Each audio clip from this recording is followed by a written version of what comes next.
En Coyuntura recibe esta tarde a Francisco Eguiguren Praeli, sin duda uno de los constitucionalistas independientes más respetados en nuestro medio. Francisco, ¿cómo estás? ¿Qué tal? ¿Qué tal, César? Una alegría estar de nuevo aquí contigo. No, para nosotros es siempre un placer recibirte. Ahora, Francisco, estamos en una escena particularmente compleja. Casi tendría que decir que hace mucho estamos en una escena compleja, pero ¿cuál es tu lectura del momento presente, marcado por la crisis de la Junta y lo que parece haberse vuelto a convertir en un debate de peso constitucional, gravitacional en nuestro medio? Mira, parece mentira, pero han pasado más de 7 años en que hemos caído en lo que podríamos llamar un tobogán o una resbaladera que conduce, creo, indefectiblemente, no sé si al abismo o al precipicio o al desastre político, pero sigue, no termina, ¿no? Porque si nos ponemos a pensar, esto no es de hoy. Ya en el 2016, y esto lo empezó el fujimorismo, pero ya va mucho más allá del fujimorismo, cuando pierde las elecciones con Kuczynski, pero domina el Congreso, se inicia un clima de inestabilidad política y de confrontación que da como resultado pleitos y más pleitos, gobiernos que no hacen nada, ineptos, bloqueados con el Congreso. Luego viene Vizcarra, continúan los pleitos entre Ejecutivo y Congreso que terminan finalmente, en un caso, primero con la disolución del Congreso, luego con que el nuevo Congreso vaca al presidente. Vienen las elecciones de Castillo, ¿no? Y ahí el público, la población, expresa ya su descontento frente a los grupos políticos. Ningún grupo logra ni siquiera el 15% de los votos en primera instancia, pero seguimos, ¿no? Seguimos, un gobierno que finalmente no hace nada o hace poco, bloqueo con el Congreso, sale el gobierno de Castillo, viene el gobierno de Vizcarra, de Boluarte, hace un pacto implícito o explícito con el Congreso, ahí sobreviven los dos para llegar al 26, pero la crisis no ha cesado. O sea, la crisis institucional de manipulación política de las instituciones, de deterioro de la institucionalidad, del balance de poderes, del se puede todo si tiene los votos, realmente yo creo que es alarmante. Y si piensas que tenemos fácil 7 años en esto, el daño que eso le hace al país, a su institucionalidad, incluso a quienes les preocupa sobre todo esto, a su imagen exterior de país, digamos, estabilizado después de 200 años, a mí me alarma mucho, ¿no? Y este caso de la Junta de Justicia es una raya más, que no será la última y que estamos viendo cómo termina, ¿no? Pero lo grave para la gente que estudia Derecho o para enseñar Derecho y para los estudiantes y para los abogados es cómo se puede hacer tal nivel de manipulación escandalosa de las instituciones sin mayor fundamento jurídico y no hay cómo pararlo, ¿no? A veces se piensa que tal vez el Tribunal Constitucional pudiera pararlo, en algunos casos lo ha hecho, en otros no. Y entonces no hay un autocontrol, digamos, ¿no? El Congreso o algunos grupos en el Congreso están desatados y lo más grave es que los que pueden ser cabezas más pensantes dentro incluso del propio Congreso no los paran y le siguen la cuerda. Estás describiendo una espiral hacia abajo. Sí, que no acaba. Y hay una construcción fuerte, falta de autocontroles, sí, una suerte de desborde. Sí. Ahora, varios de los momentos que has resumido, pensando desde Kuczynski hasta aquí, atraviesan construcciones constitucionales que habrían podido dar lugar a debates. Vamos, no vamos a pretender que los tribunales resuelvan grandes crisis políticas, pero por lo menos ciertos límites o corsets de clausura, ¿no?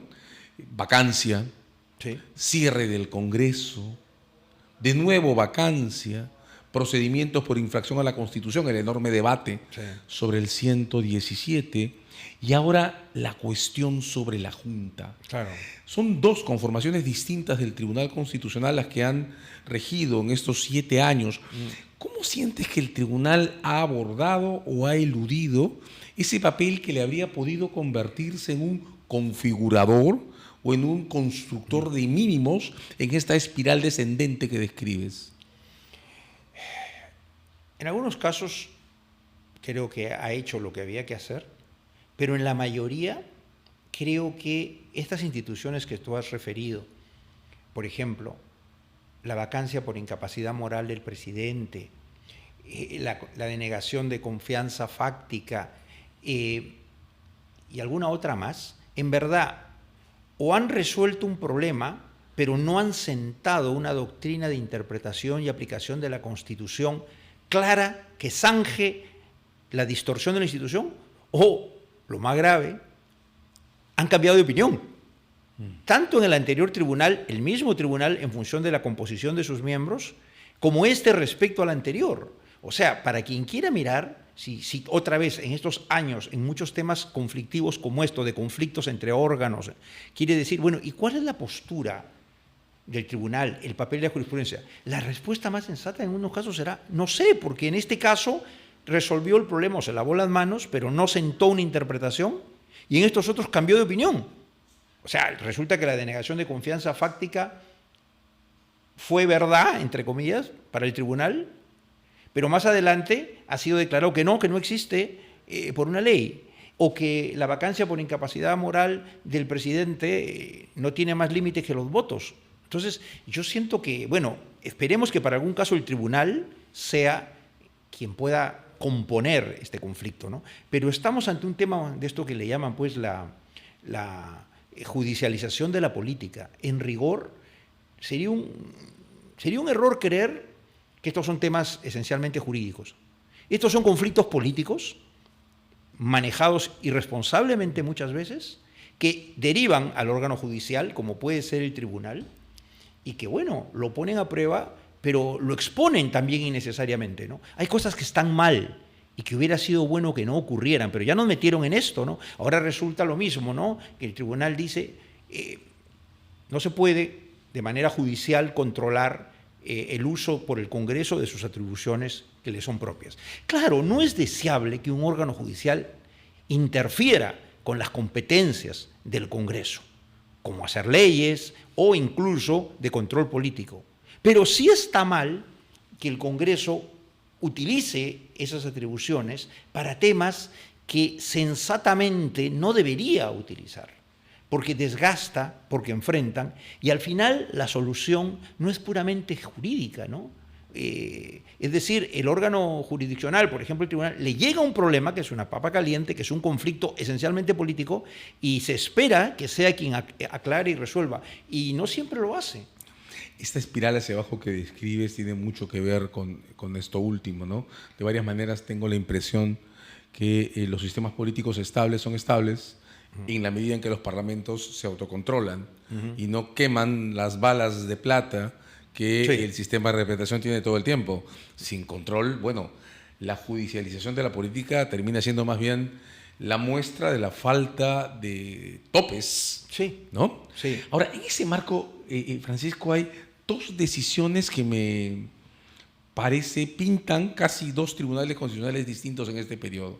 El actual abrió su ciclo con una decisión que creo que hasta muy bien escrita estaba, que fue aquella que le puso tope al caso por traición a la patria que el Congreso estaba intentando con un Castillo que tenía que ser destituido, pero no de cualquier forma.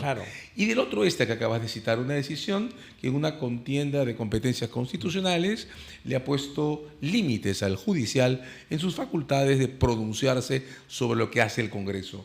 No estoy seguro que estas dos decisiones tengan el mismo signo, pero creo que no está claro cómo puede empezar si el Tribunal Constitucional decide tomarlas como punto de referencia para abordar el problema actual, el de la Junta Nacional de Justicia, el del intento del Congreso por destituirla en función a las faltas graves y el del judicial de parar ese proceso por falta de ley previa. ¿Cómo lees tú las posibilidades de que esta vez sea el Constitucional el que le ponga límites a esta crisis? Bueno, habrá que confiar o esperar, pero es que, a ver, por ejemplo, el tema de la imputación de traición a la patria de Castillo era un disparate jurídico. O sea, pero hubo gente que lo respaldó y hasta lo firmó, ¿no? No sé, en verdad, con qué cara o con qué conocimiento del derecho, pero era burdo, era absurdo. Entonces, parar eso es lo mínimo que se puede esperar, ya que el Congreso no fue capaz, ¿no? Pero tampoco es un gran logro en el sentido que, en serio, cualquier alumno que le pregunte si ahí se tipificaba el delito de traición a la patria va a decir, no, era un mamarracho. Pero bueno, paró. Pero sigue habiendo un bombardeo de denuncias constitucionales que el Congreso muchas veces no es capaz de frenar. Algunas veces se logra, pero otras sigue adelante. Lo hemos conversado en este programa y tú mismo lo has tratado más de una vez y con otros invitados. La sanción, la destitución o inhabilitación de Zoraida Ábalos. Es el precedente de esta crisis, ¿no? Claro. Sí, además a la Junta le involucran, entre otras cosas, por llamar la atención que no se debe hacer lo que le iban a hacer a ella, ¿no? O sea, es que no hay fundamento, es la dictadura de los votos, intransigente, ¿no? Entonces, a ver, está bien que el Tribunal Constitucional diga que no se puede interferir con el Congreso en el ejercicio de sus competencias propias, autónomas, regulares. Creo que esa es la regla y está bien. Ahora, de eso algunos ya quieren llevarnos a otro lado, ¿no? Porque eso no quiere decir, en primer lugar, que si en el ejercicio de esos actos se violan derechos, por supuesto que esos actos están sujetos a control. Ya lo dijo la Corte Interamericana y algún tribunal hace muchos años, no existen actos del poder o del control que estén exentos de control en este sentido si violan derechos, ¿no? Entonces, no es lo mismo, ¿no? Pero, a ver, podríamos discutir, más allá de la formulación técnica, que creo que es esmerada, de esta medida cautelar que da la tercera sala, me parece, ¿no? Frente a esta posibilidad o este intento, este deseo del Congreso de remover a los miembros de la Junta. Creo que la formulación es correcta. Pero ¿en qué estamos? Porque, de nuevo, esto no es la primera vez. O sea, la fiscal de la Nación planteó y obtuvo un amparo y una cautelar relámpago para impedir que la Junta la investigue. Es decir, para impedir que la Junta cumpla sus funciones regulares, autónomas. Si en ellas comete algún exceso, algún error, por supuesto que ese acto y esa decisión puede ser cuestionada, dentro del proceso o fuera de él. Pero ahí empezó. Y ahora han sido varios casos donde una persona o un órgano sometido al ejercicio de las atribuciones de otro órgano, que puede ser el Congreso como la Junta, o como que puede ser la Fiscalía, plantea una acción judicial y consigue que esa acción se paralice. Otra vez, judicialización de la política. O sea, a priori te bloqueo. Bueno, ya al final, quienes quieran criticar lo que ha dicho la Junta de Justicia, perdón, el Poder Judicial en esta cautelar en favor de la Junta de Justicia, bueno, ¿y qué dicen de la cautelar de la fiscal respecto a la Junta de Justicia o de alguna otra respecto al Congreso? O sea, el tema que alguien diría es, ¿dónde estamos? Sí, y voy contigo en punto a que suena a que buscar los tribunales en cada crisis política puede llegar a ser demasiado. También los desgasta mucho. Los desgasta mucho, porque no es para eso que están los tribunales. Pero claro, el sistema en equilibrio, lo decíamos recién, supone que al costado la clase política se autolimite y esta no se está limitando. Exacto. Claro. Ahora, en falta de límites o a falta de limitaciones, ¿tenemos alternativa a no buscar los tribunales? Atención con esto, ¿no?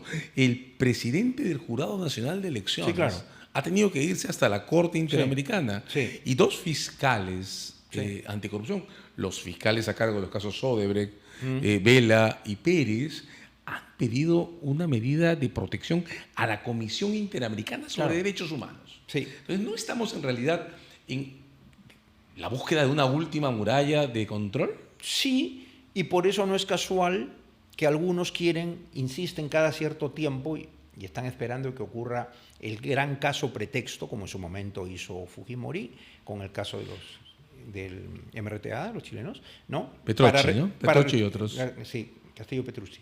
Para retirarse del sistema. Para retirarse del sistema. Porque claro, si tú logras más o menos neutralizar o controlar las instancias internas, como se hizo en los 90 con Fujimori, la única posibilidad que le queda al afectado es tocar la puerta internacional, que no es rápida, pero que para ciertas medidas sí más o menos, ¿no? Y te genera también una imagen internacional. Bueno, por eso pues es que algunos se quieren salir del sistema interamericano. Perdóname, ¿y será por eso por lo que el sistema interamericano tiene tantos casos sobre Perú además? Sí, claro, a veces sí. A veces también, no se han sabido cerrar casos que tienen muchas décadas y que hoy ya no tienen ninguna significación. Pero bueno, ahí está, ¿no? A veces la comisión, la Corte, pues tiene que también ser consciente de los efectos de sus decisiones. Pero a lo que voy, sí, pues, para algunos queda el escenario internacional, que rápidamente, para algunos sectores acá es desprestigiado, pero no solo, ¿no? A veces se consiguen cosas, se frenan, por ejemplo, el doctor Salas Arenas consiguió, y la doctora Ábalos en su momento, ante una denuncia constitucional por temas vinculados al jurado, que me tocó defender, que finalmente el Congreso archivó. Pero hubo otra, respecto a la doctora Ábalos, que bueno, la tumbaron, ¿no? Y el doctor Salas ha ido, en efecto, al sistema interamericano. Pero recordemos, ¿no? Todo esto empieza de las imputaciones de fraude. Entonces, el problema es, yo creo que, además de este tema del sistema judicial, viene siendo importante que algunos sectores de la sociedad, algo de lo que podríamos llamar ese sector de opinión y esa opinión pública, incluso esos medios de prensa que cuidan un cierto nivel de sensatez en su labor informativa o de opinión, ayudan a hacer un contrapeso. O sea, esto no es solo... yo comprendo, el que se tiene que defender, a veces le consulta al abogado y el abogado le dice, utilice todos los mecanismos que pueda, ¿no? A mi estilo, yo veo que hay algunas acciones judiciales que yo personalmente no creo en ellas, no las recomendaría porque no las creo idóneas, pero claro, el que se tiene que defender se defiende con todo, ¿no? Pero el problema está que a veces, ¿qué frena? ¿Qué ha impedido que, a pesar de que ya pasaron de lejos y dieron prueba a los 14 días hábiles que le dieron a la Comisión del Congreso para investigar estas causas, por qué, gracias a Dios, hasta hoy no adoptan esa medida absurda de remoción? ¿O por qué no se toma la medida? Porque saben que hay un contrapeso de ciertas opiniones que han desenmascarado la falta de sustento para esto. Incluso el propio Congreso, ¿no? En un primer momento, después de muchas cosas, dice el informe, no hay una causa grave. Pero luego, minutos después, vota por un texto no escrito con cargo a redacción y dice exactamente lo contrario. O sea, en verdad, se están cometiendo tantos atropellos que todavía hay una voz de sensatez desde sectores de la opinión pública, de la comunidad jurídica, que dicen, oye, es que así no.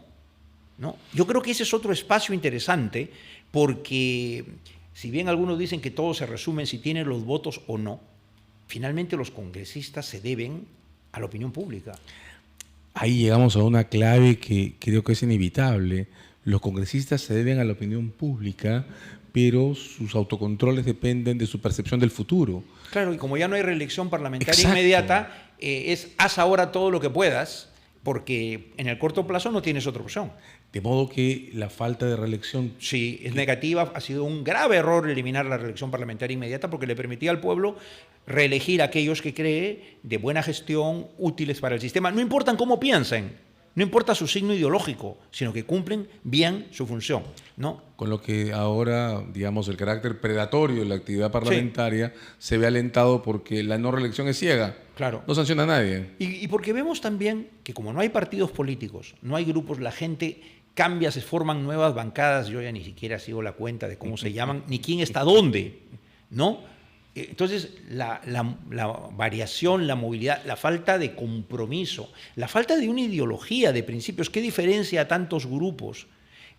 Claro, entonces, en un sistema con crisis de partidos, con crisis de legitimidad, donde la ciudadanía es enfática en decir, descalifico a todos, al gobierno, a la presidenta, a los congresistas, a los partidos, no cree en nadie. Sin embargo, estos, que no tienen legitimidad, siguen gobernando el país, siguen tomando decisiones. Regresamos a una forma con mucho contenido de tu primer comentario. De varias maneras, esta crisis sobre la Junta Nacional de Justicia es el último capítulo, decías, de una crisis global. Es el último, que no es porque es el que termina, sino es el más reciente. De acuerdo, el último actual. Es el más reciente. El último actual, digamos. Sí. En una crisis que lo que está deteriorando y lo que genera el desfase es el deterioro del entorno institucional en el que se mueven estas cosas. Absoluto. Ahora, la pregunta final, ¿cómo recuperarnos de ese entorno? Estamos ahora a 2 años y medio de las elecciones, que no es mucho tiempo. Y tenemos encima el desafío de ver si abordamos las PASO, las primarias obligatorias o no, y cómo configuramos el sistema político, o por lo menos la imagen del Parlamento para el periodo que comienza el 26, que insisto en decirlo, está políticamente a la vuelta de la esquina. Sí, no parece fácil, digamos, cambiar o revertir esta situación de inmediato, porque en verdad nuestro sistema electoral, nuestro sistema de organizaciones políticas, para no decir partidos, tiene que ser claramente revisado. Pero claro, no desde el punto de vista académico solamente, ¿no? Porque a veces lo que parece ideal desde una construcción teórica de experiencias comparadas, queda claro que aquí no funciona. Se puso la barrera legal para evitar que grupitos chicos lleguen al Congreso, y ya sabemos, llegan en un cascarón, pero inmediatamente se fraccionan. Claro, ¿no? Entonces, acá en ese sentido hemos llegado fondo y no se va a resolver de un día para otro. Yo creo que mucho tiene que ver con una educación ciudadana, con una reacción, con un ya basta. No hace mucho estaba de moda aquello que era lo que más sentía la gente, que se vayan todos, ¿no? Pero claro, como yo decía, sí, pues yo también quisiera lo mismo, ¿no? Pero es que no se pueden ir todos porque alguien vendrá por ellos. Porque el sistema no puede desaparecer, ¿no? Tenemos que tener instituciones, Congreso, presidente, gobierno, pero el problema es todos los que queríamos de repente un adelanto de elecciones, ¿no? Pero cuando uno se puso a pensar, y no fue, porque el Congreso no quiso, la presidenta si quería renunciaba y desencadenaba todo, y el presidente del Congreso se quedaba unos mesecitos y tenía que convocar. Tenía la llave, no lo hicieron, porque no quisieron, ¿no? Pero la pregunta es, claro, si hubiera ocurrido, ¿qué elegíamos? ¿Qué habría sido? ¿Qué habría sido? O sea, ¿sería distinto a lo que hay? No. Claro, y no estamos trabajando en el reemplazo, ¿verdad? Bueno, yo no sé, yo sé que hay gente por todos lados moviéndose, hay muchos colectivos, gente queriendo armar nuevos grupos, gente valiosa en la base, en dirigentes menores, jóvenes, en provincias, que está haciendo su construcción. Pero es una tarea que va a tomar mucho tiempo y que creo que debe ser revisada con seriedad. Ya no hay las grandes ideologías, ya no hay los grandes líderes que generan movimientos, ya no hay las grandes organizaciones, ¿no?